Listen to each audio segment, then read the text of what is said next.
तर भाजप कार्यकर्ते आणि आमदार सुरेश धस यांचा कार्यकर्ता सतीश भोसले उर्फ खोक्या याच्या अडचणींमध्ये चांगलीच वाढ झाली आहे। वन विभाग सतीश भोसले याच्या विरोधामध्ये आता चांगलंच ॲक्शन मोडवर आलंय। हरणाच्या शिकारीच्या प्रकरणामधील आरोपी सतीश भोसलेच्या घरावरती वन विभागाने कारवाईचा बडगा उगारला। शिरूर कासारमधील खोक्याच्या घरावरती बुलडोझर चालवण्यात आला। वन विभागाच्या गट क्रमांक 51 वरती सतीश भोसलेने अतिक्रमण करून घर बांधलं होतं आणि या प्रकरणी वन विभागाच्या वतीने गुन्हा दाखल करून या जागेसाठी मालकी हक्क दावा दाखल करण्यासाठी 7 दिवसांची मुदतही देण्यात आली होती। मात्र खोक्याकडून मालकी हक्क दावा दाखल न झाल्यामुळे वन विभागाने या खोक्याचं घर आता पाडलेलं आहे।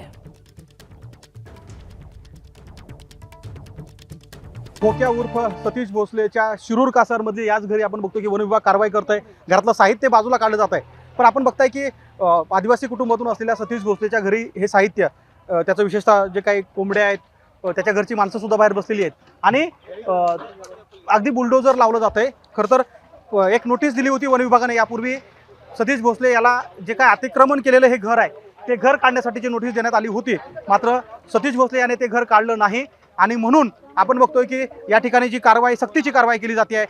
ही नोटीस ही घरावर लावलेली आहे, ज्या नोटीसद्वारे या घराला अवगत करण्यात आलं होतं, कुटुंबातल्या सदस्यांना अवगत करण्यात आलं होतं की या ठिकाणी कारवाई केली जाऊ शकते जर अतिक्रमण काढण्यासाठी आलेले जे काही वन विभागाचे कर्मचारी आहेत। आपण बघू शकताय की या ठिकाणी कर्मचारी आहेत जे या ठिकाणी कारवाई करतायत।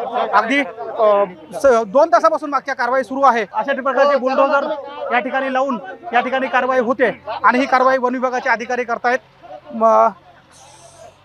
यापूर्वी सतीश भोसले यांनी या ठिकाणी अतिक्रमण केलं होतं आणि अतिक्रमण केलेली ही जी जागा आहे ती खाली करण्याचं काम ही वन विभागाचे अधिकारी कर्मचारी करतायत।